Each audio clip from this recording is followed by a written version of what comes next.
Unit 4 electromagnetic induction and alternating current. आज हम उसको शुरू करने जा रहे हैं पुत्र। उसके अंदर हमारा जो अभी टॉपिक होगा सबसे पहले होगा electromagnetic induction.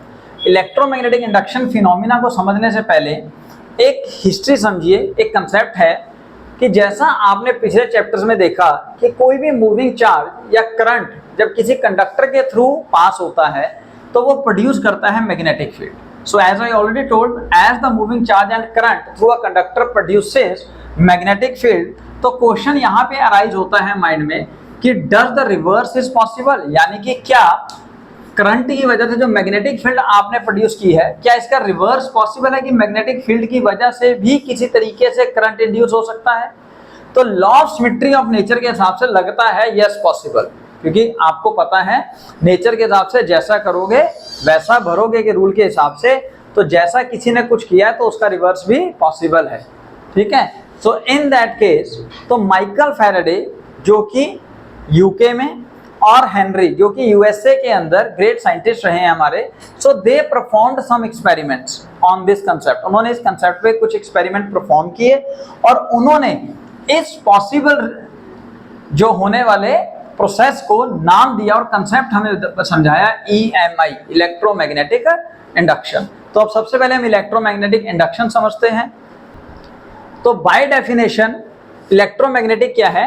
It is the phenomena of generating electric EMF और electric current in a closed coil whenever a number of magnetic field of lines, number of magnetic field of lines को हम study करेंगे by the term called magnetic flux, changes associated with the conductor, यानी कि conductor के साथ associated जो number of magnetic field of lines हैं जब कभी भी वो चेंज करेंगी उस समय एक EMF इंड्यूस होगा और उस EMF इंड्यूस्ड को हम कहेंगे इंड्यूस्ड EMF, डिनोट करेंगे स्मॉल ई से। और अगर सर्किट क्लोज्ड है, ध्यान रखिए, अगर सर्किट क्लोज्ड है तभी करंट इंड्यूस होगा। अगर ओपन सर्किट होगा तो EMF तो इंड्यूस हो जाएगा, लेकिन करंट तभी इंड्यूस होगा, तब ही प्रोड्यूस होगा जिस समय सर्किट क्लोज्ड होगा। यानी क्लोज्ड कॉइल या कंडक्टर, मैंने इसलिए स्पेशल वर्ड लिखा है, then the current so produce is called induced current. तो उत्तर मैग्नेटिक फ्लक्स क्या है? मैग्नेटिक फ्लक्स सबसे पहले उसका सिंबल है phi b। इलेक्ट्रिक फ्लक्स को हम phi e लिखते थे, वैसे मैग्नेटिक फ्लक्स को हम phi b लिखेंगे। सो मैग्नेटिक फ्लक्स है क्या? It is the number of magnetic field of lines crossing perpendicular to the given area या गिवन सरफेस। एक पर्टिकुलर सरफेस के through perpendicularly magnetic field of lines कितनी निकल रही हैं, that will give you the magnetic flux. तो let suppose आपने एक यूनिफॉर्म मैग्नेटिक फील्ड लिया। अगर यूनिफॉर्म मैग्नेटिक फील्ड है तो आप उसको ब्लैक लाइन यानी कि पैरेलल और equidistance magnetic field of line से ड्रॉ कर सकते हो। इसके बीच में लेट सपोज कर लीजिए आप एक पर्टिकुलर एरिया लेते हो और इसका एरिया वेक्टर A कैप लेते हो। क्लियर हो गया जी? अब ध्यान से देखिए, इस एरिया से दो लाइंस निकल रही हैं तो आप कह सकते हो मैग्नेटिक फ्लक्स इसका सपोज 2 है। अब आप क्या कीजिए, अब इसका एरिया बढ़ा दीजिए, एरिया बढ़ा दीजिए। लेट्स सपोज जितना एरिया आप बढ़ाएंगे, लो जितना आप एरिया बढ़ाएंगे यू कैन सी अब मैग्नेटिक फील्ड ऑफ लाइन ज्यादा क्रॉस हो रही है। तो हम क्या कह सकते हैं by experiment phi is directly proportional to the magnitude of area. ठीक, उसके बाद इसी तरीके से अगर आप अब मैग्नेटिक फील्ड इंक्रीज कर दीजिए, मैग्नेटिक फील्ड इंक्रीज का मतलब क्या है? मैग्नेटिक फील्ड की स्ट्रेंथ इंक्रीज कर दीजिए। जब आप मैग्नेटिक फील्ड की स्ट्रेंथ इंक्रीज करोगे, एरिया अगर सेम रखना है आपकी मर्जी, बढ़ाना है आपकी मर्जी, है ना। तो हम सिर्फ मैग्नेटिक फील्ड देख रहे हैं। तो सपोज अब मैग्नेटिक फील्ड ऑफ लाइन ज्यादा से ज्यादा क्रॉस हो जाएंगी, तो जहां से जिस एरिया से सिर्फ पहले 2 magnetic field of line cross हो रही थी, अब उधर वहां 1 2 3 4 ऑलमोस्ट 5 क्रॉस हो रही है। तो यानी कि again by experimental observation we can say magnetic flux is also directly proportional to area. तो यहां से फॉर्मूला आता है phi is equal to A into B, but ये फॉर्मूला अभी अधूरा है क्योंकि एक्चुअली जो फॉर्मूला है that is BA cos theta. अब ये कहां से आया? अब ये थीटा क्या है? Theta is the basically angle, theta is angle between magnetic field of lines and area vector, and area vector. अब इसके ऊपर कैसे होगा देखिए। तो अब आपने क्या किया पुत्र, एरिया आपने सेम रखा। अब एरिया का area vector A cap suppose perpendicular to the area, है ना, परपेंडिकुलर टू द एरिया। वहां से आप एक एंगल थीटा पे मैग्नेटिक फील्ड ऑफ लाइंस को एंटर कराते हो। अब बाय डेफिनेशन मैग्नेटिक फ्लक्स क्या है? Number of magnetic field of line crossing perpendicular to the surface, crossing perpendicular to the surface. तो सर सरफेस ऐसा है, मैग्नेटिक फील्ड ऑफ लाइन नीचे जा रही है, तो अब ये नहीं कवर करनी, हमने कवर करनी है वो मैग्नेटिक फील्ड ऑफ लाइन जो परपेंडिकुलर सरफेस होगा, ऐसे। क्लियर हो गया पुत्र? तो यानी कि अगर ये एंगल थीटा, तो इसके दो कंपोनेंट हम रिजॉल्व कर सकते हैं, एक B cos theta along area vector, एक बी साइन थीटा। तो एज पर द डेफिनेशन अब हम कहेंगे magnetic flux is actually directly proportional to the B and cos theta, या ये कह लीजिए directly proportional to the component of magnetic field along the area vector, along the area vector. तो उस हिसाब से अब आप लिखेंगे phi is equal to A into B into cos theta. B cos theta वो कंपोनेंट है जो एरिया के अलोंग है मैग्नेटिक फील्ड का। इसको अगर डॉट प्रोडक्ट के फॉर्म में लिखेंगे, आपको पता है ए बी कॉस थीटा और B A cos theta are both same, because वो न्यूमेरिकल वैल्यू ही आएगी। तो phi can be written as B dot A, B dot A. यहां से पता लग गया कि मैग्नेटिक फ्लक्स जो है phi B, this is basically the scalar quantity, this is basically scalar quantity. अब अगर इसकी यूनिट की बात करेंगे पुत्र, अब यूनिट जो है अगर यहां से हम पहले देखें तो मैग्नेटिक फील्ड की यूनिट क्या होती है? टेस्ला, और एरिया की क्या होगी? Metre square. इसकी एसआई यूनिट जो है वो है weber.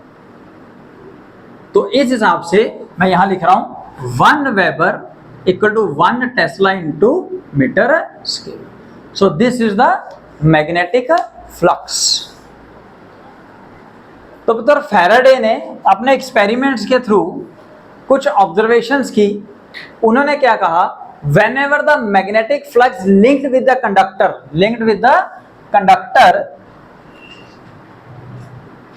changes, then EMF is induced, तब कभी EMF इंड्यूस होता है। तो मैग्नेटिक फ्लक्स का अभी आपने फॉर्मूला स्टडी किया पुत्र, phi is equal to B A cos theta, ठीक है जी। यानी कि जब कभी भी फ्लक्स वेरी करेगा, फ्लक्स वेरी करेगा तो वहां पे EMF इंड्यूस हो रहा है, वैल्यू नहीं, न्यूमेरिकल वैल्यू नहीं, सिर्फ EMF इन्होंने का इंड्यूस हो जाता है। यानी कि जब कभी भी आप मैग्नेटिक फील्ड स्ट्रेंथ इंक्रीज या डिक्रीज करोगे, कैसे इंक्रीज या डिक्रीज कर सकते हो? या तो आप स्ट्रॉन्ग मैग्नेट ले आओ, या फिर जिस वजह से आपने मैग्नेटिक फील्ड प्रोड्यूस करा रखी है वो वेरी कर दो, करंट इंक्रीज डिक्रीज कर दो अगर मैग्नेटिक फील्ड करंट की वजह से है, ठीक है ना, तो EMF इंड्यूस होगा। Second, if area of the surface if changes, यानी कि अगर जिस सरफेस के थ्रू, जिस कॉइल के थ्रू या जिस किसी भी कंडक्टर के थ्रू आप मैग्नेटिक फ्लक्स को स्टडी कर रहे हो, अगर उसका एरिया चेंज कर दो, एरिया डिक्रीज या इंक्रीज कर दो, रेडियस कम या ज्यादा कर दो, लेंथ ब्रेड्थ को किसी तरीके से इंक्रीज या डिक्रीज कर दो, तब भी EMF इंड्यूस हो जाता है। Third, if angle between the area vector and magnetic field changes, अगर आप किसी तरह से एंगल बिटवीन एरिया वेक्टर और मैग्नेटिक फील्ड चेंज कर दो। ये कैसे पॉसिबल है पुत्र? सपोज आपने एक कॉइल रखी हुई है, अब उस कॉइल को रोटेट कराइए। थीटा क्या है? Angle between area vector and magnetic field. Magnetic field suppose this direction में, ठीक है। एरिया वेक्टर सपोज आपने सबसे पहले लेट्स सपोज थोड़े से एंगल पे रखा है, एंगल थीटा पे ये रहा आपका एरिया वेक्टर। तो आप कॉइल को रोटेट कराएंगे, देखिए तो एंगल भी तो वेरी करेगा, ठीक है ना। ये देखिए ऊपर से टॉप व्यू देखिए, ये ब्लैक वाला एरिया वेक्टर है, रेड वाला आपका मैग्नेटिक फील्ड है। तो देखिए ये जैसे जैसे चेंज होगा या कॉइल रोटेट होगी तो डेफिनेटली आपका थीटा भी चेंज करेगा। और जब कभी भी ये तीनों चीजें होंगी तो पाया गया कि EMF इंड्यूस हो रहा था। सेकेंड ऑब्जर्वेशन क्या पाई गई? सो व्हेनेवर, सेकेंड क्या है पुत्र? Whenever there is a relative motion between coil and a magnet, जिस मैग्नेट की वजह से मैग्नेटिक फील्ड प्रोड्यूस हुई है, वो मैग्नेट और कॉइल के बीच में अगर रिलेटिव मोशन होगा तब भी EMF इंड्यूस हो जाएगा। इसका एग्जांपल आप समझ सकते हैं। लेट्स सपोज पुत्र ये आपके पास एक कॉइल है,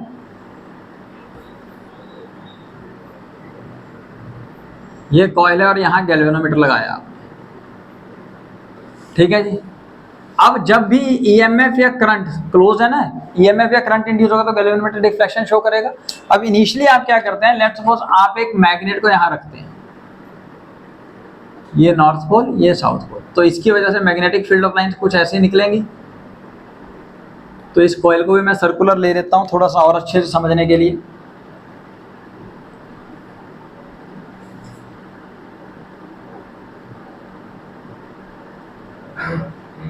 ठीक है जी। अब जब आप कॉइल को या फिर मैग्नेट को रिलेटिव मोशन कराना है, दोनों पैरेलल नहीं मूव कराना है, क्योंकि magnetic field of lines change होनी चाहिए। दोनों को पैरेलल मूव करवाओगे तो जितनी मैग्नेटिक फील्ड ऑफ लाइन पहले है उतनी ही बाद में रहेंगी या मोशन के दौरान भी रहेंगी। अब आप क्या कीजिए, आप रिलेटिव मोशन कराइए। सपोज आपने कॉइल को रेस्ट पे रखा और मैग्नेट को दूर लेके गए। जैसे ही मैग्नेट को दूर लेके जाओगे तो ये मैग्नेटिक फील्ड ऑफ लाइंस जो कि इसके साथ आपके कंडक्टर के साथ एसोसिएटेड वो डिक्रीज हो जाएंगी। जब magnetic field of line decrease होंगी तो यानी कि आप कह सकते हैं मैग्नेटिक फ्लक्स कम हो जाएगा। अगर मैग्नेटिक फ्लक्स वेरी करेगा तो सर ईएमएफ इंड्यूस हो जाएगा। इसी तरह से आप क्या कीजिए, इस बारी आप कॉइल को फिर रेस्ट पे रखिए, आप मैग्नेट को थोड़ा क्लोज लेके आइए। जैसे मैग्नेट को क्लोज लाओगे तो ये जो मैग्नेटिक फील्ड ऑफ लाइन है ज्यादा से ज्यादा इसके अंदर से निकलने की कोशिश करेंगी या निकलेंगी ही। जब ज्यादा से ज्यादा magnetic field of lines cross होंगी तो आप कह सकते हो कि मैग्नेटिक फ्लक्स सर इंक्रीज हो रहा है।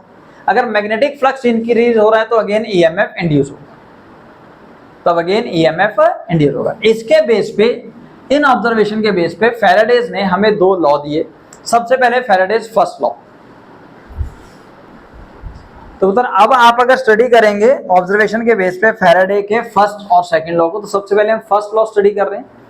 फर्स्ट लॉ की दो डेफिनेशंस बन गई हैं हमारी ऑब्जर्वेशन के हिसाब से कि whenever there is a change in magnetic flux linked with the conductor changes. जब कभी भी मैग्नेटिक फ्लक्स जो कंडक्टर के साथ लिंक्ड है वो चेंज होगा, so whenever there is change in magnetic flux linked with conductor the EMF is induced into the conductor, तब उस कंडक्टर के अंदर EMF इंड्यूस हो जाएगा। और अगर वो कंडक्टर क्लोज सर्किट में है तब इसका मतलब वहां पे करंट भी इंड्यूस हो जाएगा। So if the conductor has in close circuit then current is also induced. Second definition, whenever there is a relative motion between a coil and a magnet occur. जब कभी भी कॉइल और magnet के बीच में relative motion होगा EMF induce हो जाएगा। और अगर वो कॉइल क्लोज सर्किट का पार्ट है तब उसके थ्रू करंट भी इंड्यूस हो जाएगा। तो ये दोनों डेफिनेशन सेम ही है, सिनोनिम है। आप ध्यान से देखिए, रिलेटिव मोशन होगा तो डेफिनेटली मैग्नेटिक फ्लक्स वेरी करेगा, और जब कभी भी मैग्नेटिक फ्लक्स वेरी करेगा तब करंट और EMF इंड्यूस होगा प्रोवाइडेड कंडीशंस के साथ। सो सेकंड लॉ क्या कहता है, Faraday second law, the magnitude of EMF induced in the conductor. अब कंडक्टर के अंदर जो मैग्नीट्यूड जो EMF इंड्यूस हुआ है उसका जो मैग्नीट्यूड होगा that is directly proportional to the rate of change of magnetic flux. वो डिपेंड करेगा rate of change of magnetic flux पे, यानी कि कितनी तेजी से मैग्नेटिक फ्लक्स चेंज हो रहा है या कितनी स्लोली चेंज हो रहा है। सिर्फ चेंज पे नहीं, rate of change of magnetic flux पे। तो हम लिख सकते हैं EMF is directly proportional to delta phi by delta T. Delta का मतलब change in flux with respect to time, then it is rate of change of magnetic flux। Proportionality का sign आते हैं तो -1 वैल्यू आती है, लेकिन अभी हम सिर्फ मैग्नीट्यूड की बात कर रहे हैं तो हम नेगेटिव साइन 2 मिनट के लिए नहीं लेंगे, और जब लेंगे भी तो वो क्यों आएगा वो बताएंगे आप। तो अभी आप क्या लीजिए, EMF का magnitude is equal to rate of change of magnetic flux. अगर आपको EMF इंस्टाटेनियस चाहिए होगा तो आप कहोगे sir very small change in magnetic flux with respect to time which is also very small. तो सर ये क्या है, ये एक तरह से हो गया जी एवरेज इंड्यूस्ड EMF। ये क्या है, ये है आपका रियल लॉ। रियल लॉ, यहां तक क्लियर हुआ आपके सारे पॉइंट्स। तो अगर आप यहां से करंट को देखना चाहो, अगर सर्किट क्लोज हो प्रोवाइडेड, तो sir as you all know according to the law E must I into R। R जो है वो रेजिस्टेंस होगा पुत्र आपके कंडक्टर का, ठीक है जी। तो करंट का फॉर्मूला क्या हो जाएगा जी, I is equal to E by R। तो E क्या है sir, delta phi by delta T into 1 by R। This could be here say induced current which is say average induced current. अगर instantaneous current चाहिए होगा पुत्र, so it can be written as D phi by D T, D phi by D T into 1 by R क्या है, resistance. तो इस तरीके से आप इंड्यूस्ड करंट या इंड्यूस्ड EMF की वैल्यू कैलकुलेट कर सकेंगे, मैग्नीट्यूड कैलकुलेट कर सकेंगे by using Faraday's second law. तो जरा फटाफट हम डायरेक्शन स्टडी करते हैं। So direction of induced EMF या induced current is given by Lenz law, और एक फ्लेमिंग्स राइट हैंड लॉ भी है, लेकिन पहले हमें समझना है लेंज लॉ। तो लेंज लॉ क्या कहता है, the direction of induced EMF या induced current is always such that it opposes the causes which produce it, यानी कि जो उसे प्रोड्यूस कर रहा है वो उसी को मारना चाहता है, जिस वजह से ईएमएफ इंड्यूस हो रहा है ईएमएफ उसी को खत्म करना चाहता है। इसका एग्जांपल आप समझिए, सपोज आपने एक कॉइल लिया, इस कॉइल के साथ आपने एक मैग्नेट को रखा पुत्र, सपोज ये मैग्नेट का नॉर्थ पोल है, ये साउथ पोल है। ध्यान से समझिए, यहां से मैग्नेटिक फील्ड ऑफ लाइंस निकलती हैं कुछ इस तरीके से। अब अगर आप कॉइल को नजदीक लेके जाना चाहते हो, कॉइल को नजदीक लेके जाना चाहते हो तो यहां पे करंट इंड्यूस होगा। क्यों सर, मैग्नेटिक फ्लक्स वेरी कर रही है, इंक्रीज हो रही है, लेकिन इसके अंदर जो करंट इंड्यूस होगा वो इस तरह से होगा अकॉर्डिंग टू लेंज लॉ कि वो इसे अपने पास नहीं आने देना चाहता, मतलब वो अपने थ्रू चेंजेस नहीं चाहता, कॉइल अपने थ्रू चेंजेस नहीं चाहता, इसीलिए वो करंट इंड्यूस करता है। तो इस हिसाब से ये जो फेस है, सपोज ये कॉइल है, उधर से आपकी मैग्नेटिक फील्ड आपकी तरफ इंक्रीज होती हुई आ रही है, कॉइल मैग्नेट आपकी तरफ बढ़ रही है, तो जो फेस होगा ये वाला फेस जो उस साइड है, ठीक है ना, जो उस साइड है, तो उसका जो फेस होगा इसका पोलैरिटी जो है वो नॉर्थ होनी चाहिए, तभी वो उसको रिपेल करेगा, जिसकी वजह से हम कह सकते हैं करंट कैसे घूमेगा सर, एंटी क्लॉकवाइज। याद होगा आपको clock face rule. Clock face rule के अंदर सपोज अब ये मैग्नेट है, सामने कॉइल है, सामने कॉइल है, तो ये मैग्नेट जा रही है टुवर्ड्स ये नॉर्थ पोल है, तो वहां पे भी नॉर्थ पोल होगा, तभी तो उसको आने से दूर रिपेल करेगा ना। तो रिपेल्शन के हिसाब से अब सामने वाली की जो पोलैरिटी है वो नॉर्थ पोल होनी चाहिए। और याद कीजिए clock face rule, clock face rule में आपको बताया था कि अगर करंट क्लॉकवाइज होगा in a coil which is facing towards you clockwise, तो वो साउथ की तरह बिहेव करेगा, अगर एंटी क्लॉकवाइज होगा तो सर वो नॉर्थ की तरह, तो सर ये नॉर्थ की तरह बिहेव कर रहा है। अब अगर आप कॉइल को दूर लेके जाओगे तो नॉर्थ पोल को ये दूर जाने नहीं देना चाहेगा। इन दैट केस, ऐसे केस के अंदर कॉइल के अंदर जो पोलैरिटी है वो अब फिर रिवर्स कर जाएगी, यानी कि अब करंट इंड्यूस होगा यहाँ पे क्लॉकवाइज। कब? जब आप मैग्नेट को दूर लेके जा रहे हो, यहाँ पे आप नजदीक लेके आ रहे हो। तो यही लेंज लॉ कहता है, लेंज लॉ कहता है कि ईएमएफ या करंट इंड्यूस होगा इस तरह से कि जो जिसकी वजह से वो प्रोड्यूस हो रहा है वो उसी को अपोज करेगा। तो कौन प्रोड्यूस कर रहा है पुत्र? यहाँ पे आपका motion, relative motion, relative motion की वजह से जो भी ईएमएफ इंड्यूस हुआ उसका direction according to Lenz law आप समझ गए हो। आपके पास दो अलग अलग केस हैं पुत्र। एक कॉइल रखी हुई है, इस कॉइल में फ्रीली फॉल हो रही है मैग्नेट, फ्रीली फॉल है, तो एक बारी वो कॉइल के ऊपर है, एक बारी कॉइल के नीचे है, तो दो केस अलग अलग हो गए। आपसे पूछा है find the acceleration in both the case with which the magnet falls freely towards the earth. चार ऑप्शन है, आप आंसर दे रहे हैं, तो आंसर दे रहे हैं तो अब ध्यान से देखिए, जब ये मैग्नेट नीचे को जाएगी तो इसके अंदर ईएमएफ इंड्यूस हो जाएगा, यानी कि करंट इंड्यूस होगा, सर्कुलर कॉइल है, तो यहाँ पे करंट इंड्यूस होगा अकॉर्डिंग टू लेंज लॉ, सो ताकि ये इसको अपोज करे। तो ये नॉर्थ पोल है, तो यहाँ ऊपर पोलैरिटी आ जाएगी नॉर्थ पोल की, यानी कि करंट होगा एंटी क्लॉकवाइज। चलो ये तो ठीक है, ठीक है मतलब। अब ये नॉर्थ पोल यानी कि मैग्नेट को क्या करेगा? रिपेल करेगा, दूर करेगा, जिसकी वजह से इस मैग्नेट के ऊपर फोर्स लगेगी। इनिशियली अगर बाय द वे मैग्नेट ना होता तो एक्सेलरेशन A = G होता, लेकिन अब because of the repulsive force यहाँ पे एक्सेलरेशन थोड़ी कम हो जाएगी क्योंकि फोर्स लग रही है ऑपोजिट डायरेक्शन में। तो सर हम कह सकते हैं इस केस के अंदर तो एक्सेलरेशन जो है वो है less than G, less than G। G का होता फ्रीली फॉल करता, ठीक है जी। अब इस केस में आइए, इस केस में ऐसा लगता है कि ये नीचे चला गया और ये तो फटाफट गिर जाएगा, यानी कि या तो स्मॉल g होगी, एक्सेलरेशन शायद g से भी ज़्यादा होनी चाहिए, है ना, बट ऐसा नहीं है। इस केस के अंदर देखिए अब क्या होगा, अगेन ये नीचे जा रहा है बता, ये साउथ पोल है, तो इस बार नीचे वाला पोल नॉर्थ पोलैरिटी एक्वायर करेगा, यानी कि नीचे से ये नीचे से आपको नजर आ रहा है, नीचे से, ठीक है ना, कॉइल ऊपर है, आप नीचे से देख लीजिए, नीचे वाली नॉर्थ पोल होगी। नॉर्थ पोल की वजह से अब ये नॉर्थ पोल साउथ पोल एक दूसरे को अट्रैक्ट करेंगे, यानी कि फोर्स अपोज कर रही है उसके मोशन को। जो पहले G से जाना चाहिए था, अब फोर्स ऑपोजिशन होने की वजह से उसकी वैल्यू G से कम हो जाएगी, यानी कि यहाँ पे भी एक्सेलरेशन जो है वो लेस देन G होगा। तो दोनों का केस का आंसर सेम होने वाला है, एक्सीलरेशन इज लेस देन जी। कैसे किया? लेंज लॉ से।